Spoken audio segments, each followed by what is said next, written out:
Hi, I'm back. Long time no see. Anyway, today we're making a fighting cape of my own design. You probably can't find this design anywhere on the interwebs because I came up with it. This is the long and short of it. Here are my measurements I originally used, and here are the measurements I'm using today. You can pause and go back if you need to check at those, or just plug your measurements in. It's just shoulders, how long you want the thing, and then the hood is pretty straightforward. If a little tricky, I'll walk you through it, it's fine. Here we go. Firstly, you're gonna dink with your fabric forever until it lays right. Then you're gonna take half of your shoulder measurements, and then however long you can do it. And then these are the gorges, the triangle pieces. I don't really know how big they were, I just guessed. Then here are the lapel fronts, thingy-majiggers. Yeah, you're just gonna go like from the tip of your shoulder to the inside of your neck, and then yada yada yada, then you get this. Okay, what you just saw there was me cutting out all these pieces to make the body of it, and the two side panels so it'll actually wrap around the person's body. The only parts I haven't cut out yet are the hood. I'm gonna save that till last, till I hem everything that I already had cut out, because it's a little complicated and I'm probably gonna actually talk you through what's going on with the hood. It's a little weird, but it's fine. It's fine, I promise.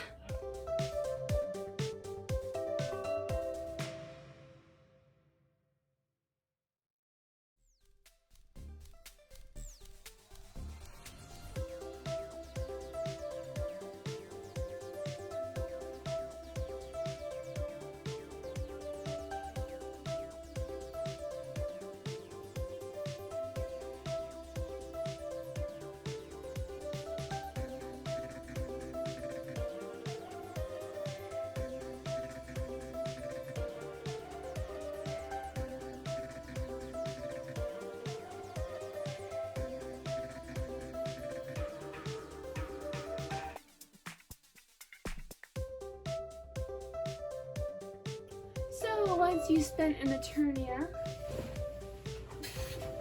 fixing all this stuff so it's all nice and lace flat and it won't fray, Jesus it is.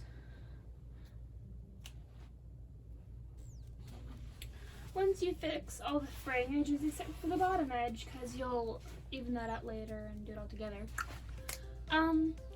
Now we gotta put it together. Let's go. This is the tricky part. So, you're gonna make sure you have your sides. This is going to be the right side. We're just gonna flip that over right here, because you want the nice flat parts on the inside when you sew it. I promise I'm not stupid. This is the left side, yes. So as you can probably see in the mirror, no you can't see in the mirror. Okay, hold on. There we go. There we go. As you can see in the mirror, these are made to come together at a point. Right here.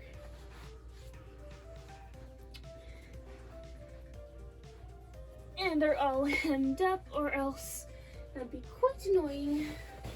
Now the first thing we're going to do is this is the main back piece. It's the really long one that takes up most of the fabric. We're going to lay this on top. And if you did it right, it'll line up just like that. Corner right there, and corner right there. You're gonna pin along that and sew it. Let's get to it.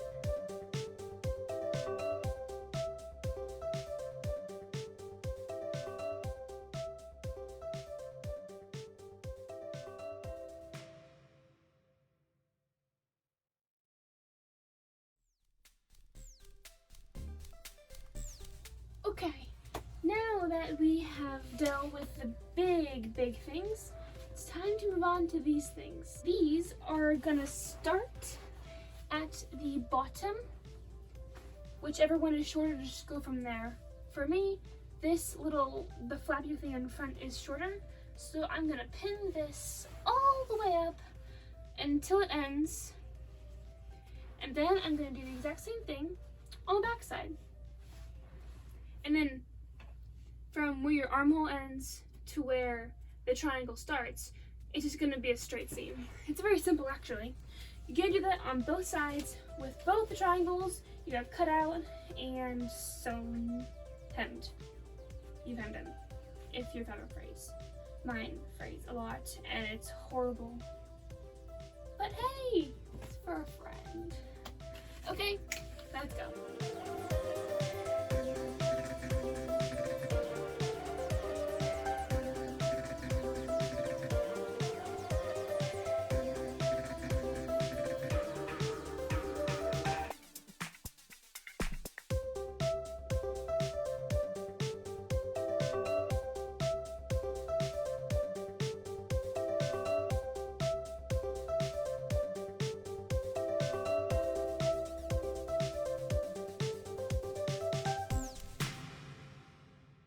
Now you just do that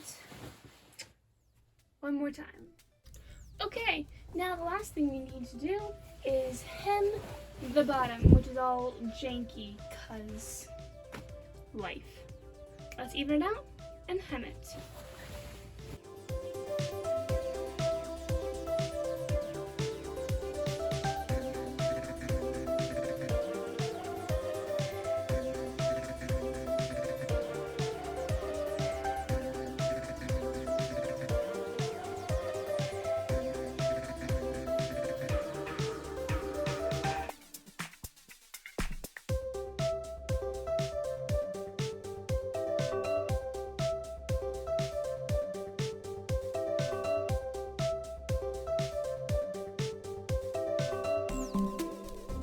Now I want to show you what makes a fighting cape, hood-wise at least. Here I have two of my designs for hoods. This is the basic one where you have the overall, you can't see anything to your left or right and lay in front of you. And this is the fighting cape hood, where it just comes down in front. I have it right here actually. This part comes down in front, and then this part, just look at the earlier video. Yeah, this part comes down in front, and then the other two go behind your ears and eyes. So that's what we're gonna make, and it has two parts, the top and the bottom. Granted, this one has like 1, 2, 3, 4, 5 pieces. That was my own design, and I paid for it, literally.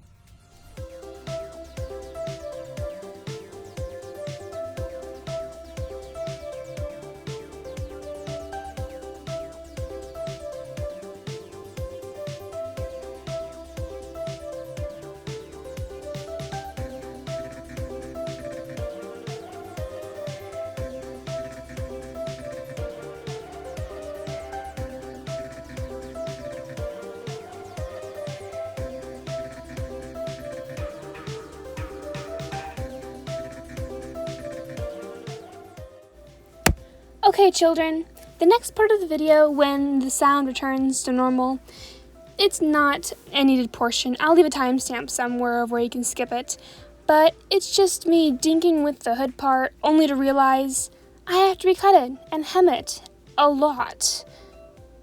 So yeah, make sure you size things right. If female students were leaving the library unaccompanied, male students were encouraged to wait out in front and offer to walk them home. That sounds good, right? So my mom tells me that Bill Clinton would be out in front of the library every single night, just being like, hey, can I walk you home? Hey, can I walk you home? Hey, can I walk you home? Hey, can I walk you home? And one night, my mom was leaving the library, and Bill Clinton was like, hey, can I walk you home? And my mom was like, hell yes. So it was absolutely true. My mom, little Ellen Stanton, walked arm in arm with Bill Clinton to her dorm, and she was like, I wanted to invite him up for a beer. And I was like, thanks, I'm 9. But her roommate was upstairs, so she lost her chance with Bill Clinton. Now my dad, on the other hand, hated Bill Clinton, because my parents were dating during this time. And also my dad's a much more like morally upright, conservative kind of guy. He always told me that he hated it in college that Bill Clinton could, quote, get away with anything. Can you imagine how he felt later? So one day this invitation arrives for a fundraiser where you can meet Bill Clinton. My mom opens it first and she goes, oh, we have to go. We have to go see Bill. And without looking up at her, my dad just says, why? It's not like he's going to remember you. One black coffee. Same motherfucker. John. And I was like, hell yeah. And I slid in the room in my first communion suit ready to go. Because I loved Bill Clinton. I was 10 years old. If you were a kid when Bill Clinton was first released, it was the most exciting thing ever. We'd never seen a cool politician before. And he'd go on MTV and he'd have cool answers to kids' questions. They'd be like, Governor, what's your favorite food? And he'd be like, I don't know, fries. And we'd be like, yeah, we eat fries. I learned to play his campaign song on the piano. It was Don't Stop by Fleetwood Mac. From Rumors, an album written by and for people cheating on each other. He let us know who he was right away. So I went with my mom as her date to reconnect with Governor Bill Clinton. We walked into the ballroom. It's a big hotel ballroom. It was the Palmer House Hilton, big hotel ballroom. Walked into the ballroom. It's packed with people. It's the ballroom from the end of the movie The Fugitive. So that ballroom. So my mom and I walk in. It's packed with people. The end where Harrison Ford has Dr. Richard Kimball, Bertram Lincoln confronts Dr. Charles Nichols, right? Okay. So that ballroom. So my mom and I walk in. It's packed with people. Why Kimball confront Nichols? I know we all know this, but Kimball, he found out that Nichols, along with Devlin McGregor and Lance, who's mysteriously died, they hired Frederick Sykes, one armed man to kill Kimball. Kimball's wife was even targeted. They were going to kill Kimball because he wasn't going to prove certain liver samples to pass RUD-90. So Kimball finds out about all of this, and of course he's furious. And he bursts in the ballroom and he goes, just switch the samples. And Dr. Nichols is like, ladies and gentlemen, my friend Dr. Richard Kimball. What accent did that guy have, by the way? He goes, just switch the samples, and you doctored your research so that you can have Provasic. Anyway, so it's that ballroom. So we walk into that ballroom. It was packed with people. It was packed with people. A real who's not of Chicago celebrities. Walter Jacobson was there. Walter Jacobson was a local Fox anchor. He'd do fun things where he'd go undercover as a homeless person. He'd be like, oh, what time is the soup? And they'd be like, man, you're Walter Jacobson. He was there. Everybody. And on the far side of the ballroom, under a spotlight, we saw a little bit of silver hair. And it was him, Bill Clinton, the comeback kid. He was surrounded by reporters and photographers and Secret Service. So what are you gonna do? Well, if you're my mom, you call up the back of my sport coat and you push me forward like a human shield. And you start jogging while yelling, this 10-year-old boy has to meet the next president of the United States. Kind of implying that I might be dying. My feet were not on the ground. She was swinging me like a snowplow. I was just mowing down fat Chicago Democrats. I pushed past all the reporters. I pushed past all the photographers. We pushed past all the Secret Service. We land at Bill Clinton's feet. Bill Clinton turns, looks at my mom and says, hey, Ellen, because he never forgets a bitch, ever.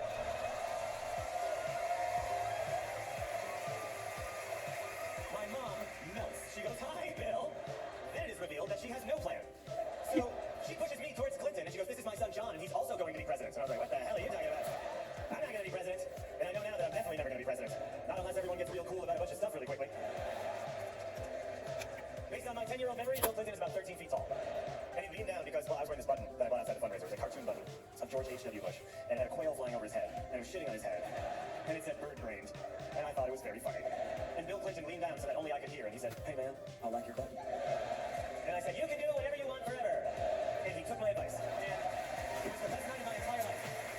And I got home that night. And my dad was still awake, like reading Angry under one lamp, just like. And I went up to him and I went, hey, I'm going to be a Democrat. And I'm going to vote for Bill Clinton.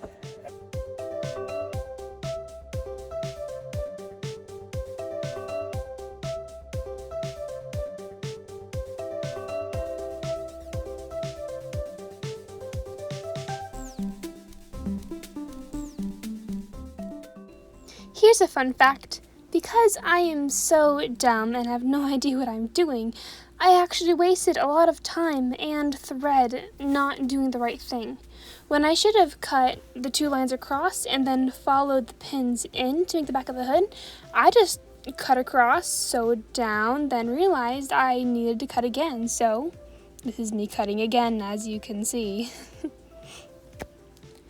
But yeah, I wasted a lot of time and thread redoing this again and again, but eventually I got there, and it was hell. That's what it was just hell.